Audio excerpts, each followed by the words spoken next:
Phonology. Phonology is the second most important field of linguistics. Phonology is the study of speech sounds of a specific language, whereas phonetics is of languages in general, irrespective of any language. So remember this. It is the study of speech sounds of a specific language, say French, English, Italian, Spanish, and so on and so forth, and their functions within the sound systems of that language. It covers both phonemic, that is synchronic phonology, and diachronic phonology, sound changes in the history of a specific language. Phonemics is concerned with phonology at the given point of time, whereas diachronic phonology is concerned with the changes in the history of a specific language.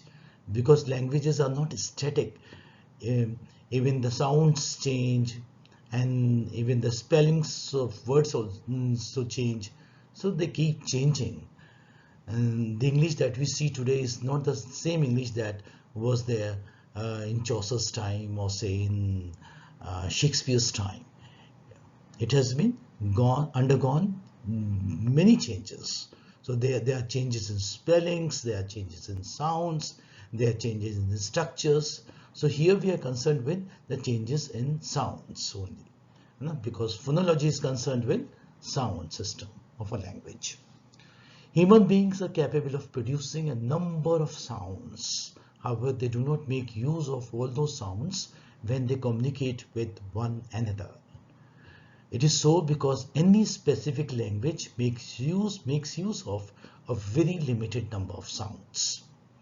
Phonology studies the way a language organizes these sounds.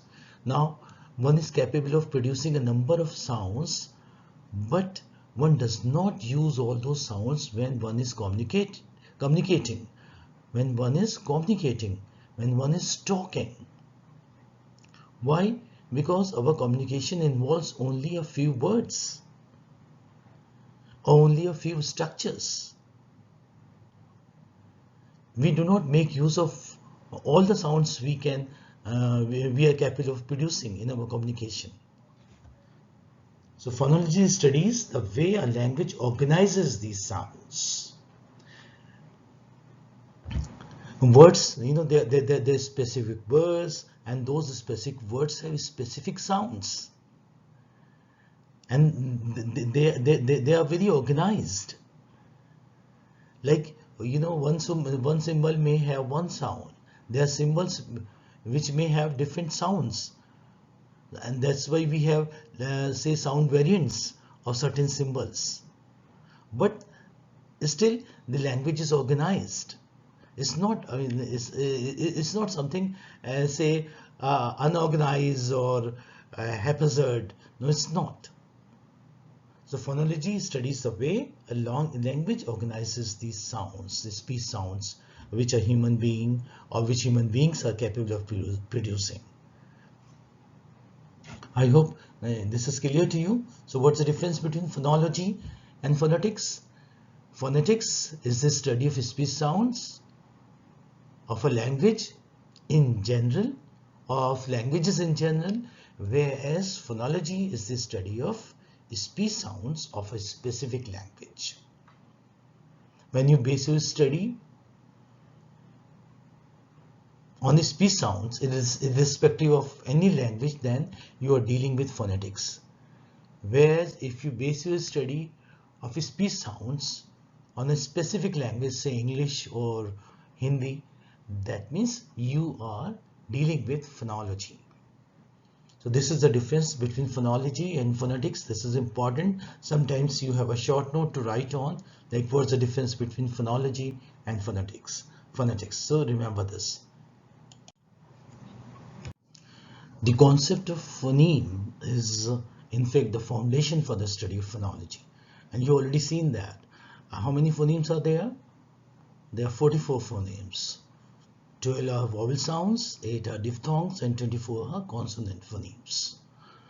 Like pa, ba, ta, da, ka, ga, these are all phonemes.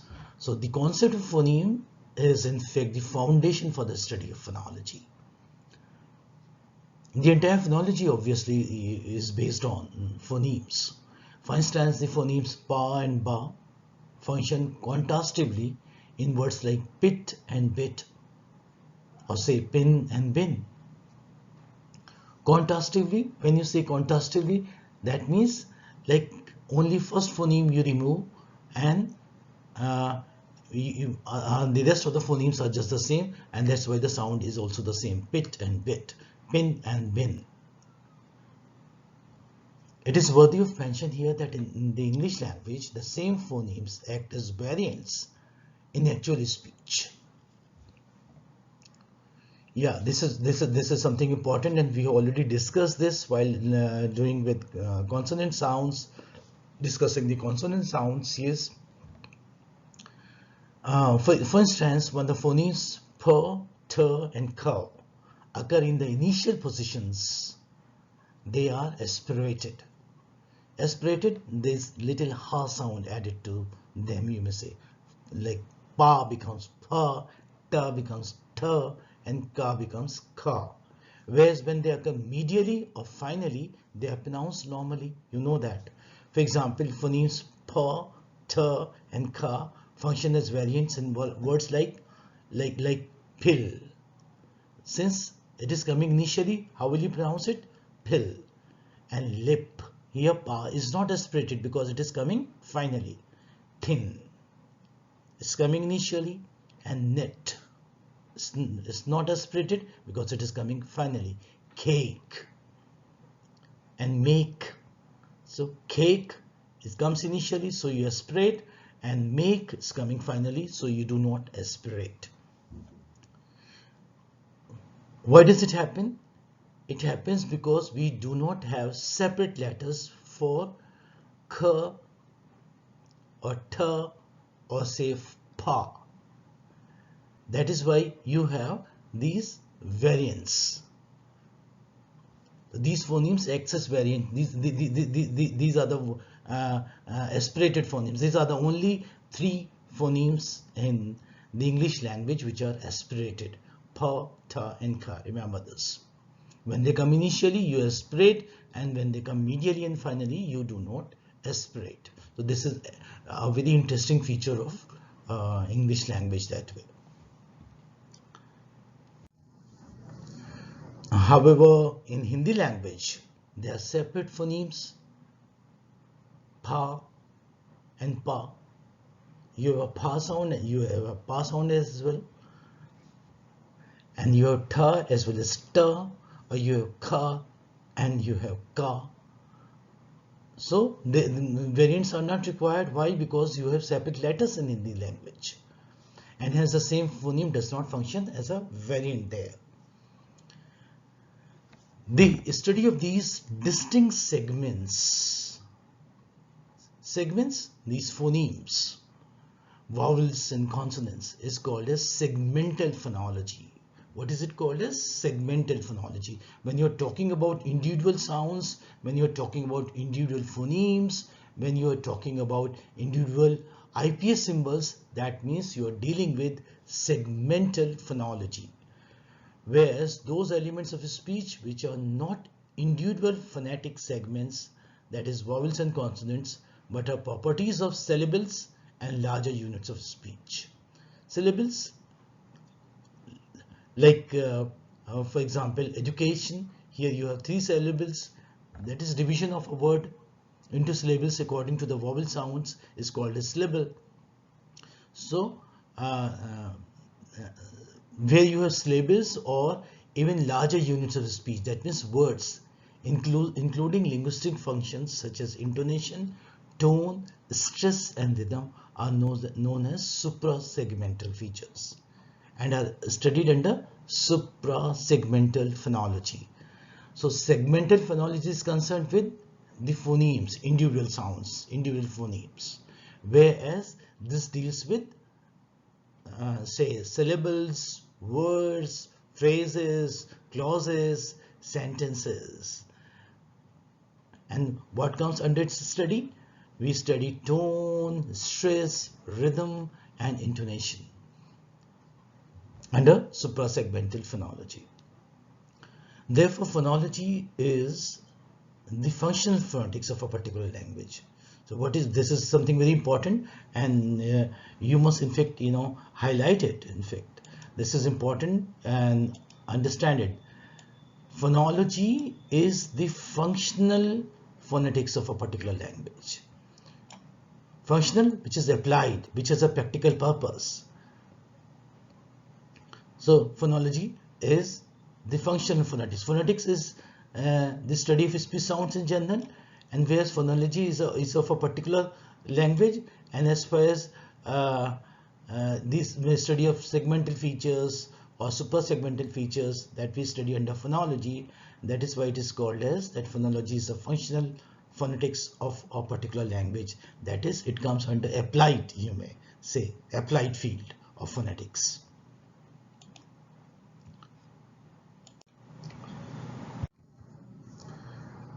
Morphology. Morphology also we have discussed in your previous class. Morphology again is one of the major and the most important fields of linguistics.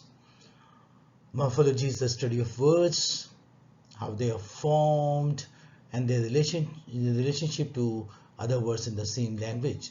And I must say that you have been studying morphology since your school days, because you have been studying word formation, say prefixes and suffixes, and even like your teacher would make you play word buildings and all games like that. They are in fact a part of morphology activities. So morphology is the study of words, how they are formed, and their relationship to other words in the same language. It analyzes the structure of words and parts of words, such as the stems, root words, prefixes, and suffixes. So morphology studies the formation of words, how words are formed. I hope you remember bound morphemes and free morphemes. So that all come under morphology. Laconically, it is the study of word structure. Laconically means, if we say precisely and briefly, precisely means accurately, and so don't be confused. Precisely doesn't have anything to do with small. Concise is the word which we use for briefly. So laconically means concisely or say briefly. It is the study of word structure. It's the study of word structure, that is word formation. There are two main structures, free and bound. Free morphemes can occur alone. This is obvious, free, that's why they are free. They can stand on their own, so they are called as free morphemes. Free morphemes can occur alone, whereas bound morphemes cannot. For example, in the word manly, man is a free morpheme because it can occur alone, and ly is a bound morpheme. Okay, this is simple. You can take any other word like friendly. Friend is a free morpheme, and ly is a bound morpheme because it cannot occur on its own. It cannot have an independent existence. And another word you may have, for example, say friendship. Friend again is a free morpheme, and ship is a bound morpheme. Ship cannot occur alone. Here ship doesn't mean ship, okay, ship that you see in the sea and all. Here ship is a suffix. So we are talking about ship as a suffix. It cannot occur alone. It doesn't have any meaning. It is a bound morpheme because it cannot stand alone. It requires another morpheme to form a meaningful independent word. Bound morphemes require other morphemes, other free morphemes, that means, to form a meaningful independent words. So what do we notice here? That free morphemes can have their independent existence, they can occur alone, whereas bound morphemes cannot, because they do not have an independent existence. They are meaningless without a free morpheme. They have to be clubbed with a free morpheme to have a meaning. Is it fine? Okay. When we talk about words, there are two groups. Lexical words are also called as content words, and functional, or say grammatical words. So lexical words are called as content words, and functional words are called as grammatical words. Lexical words are called open class words and include nouns, verbs, adjectives, and adverbs. Just try to understand. Although I have, written this in bold letters. That is why? Because it's very important for you to note down. Lexical words are called open class words and include noun. Open class means new words can be added to them. That's why they are open. Means the entry is free there. New words can be added to these words, to nouns, adjectives, and adverbs. Verbs, rarely include verbs. Like yes, we do not usually make new verbs. Nouns, yes, we can have we can have adjectives also, but verbs, we seldom do we see like words, new verbs are added in a language. Anyway, they are also a part of open class words. Lexical words continue increasing. Lexical, that means open class words, they continue increasing as new words can regularly be added to this group. Now, there are different ways of adding new words to a language. For example, they can be added through borrowing, they can be added through clipping, compounding. There are different ways of forming words.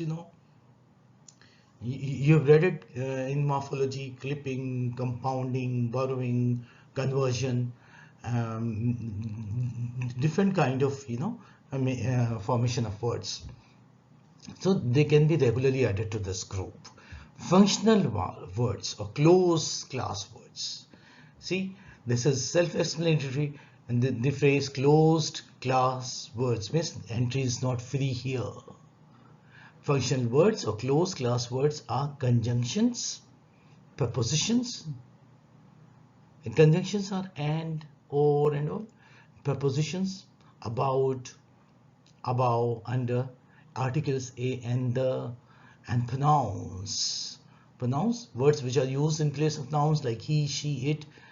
So they are closed class words. New words cannot be added to them. You cannot have new conjunctions, or you cannot have new prepositions. You cannot have new articles.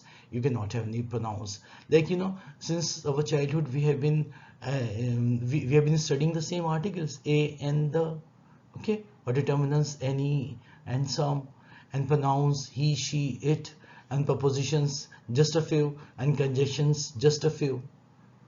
So they remain just the same. There's hardly any change. There's hardly any increase as far as open class words are concerned, or say lexical words are concerned. We have so many words now which we did not have in our childhood.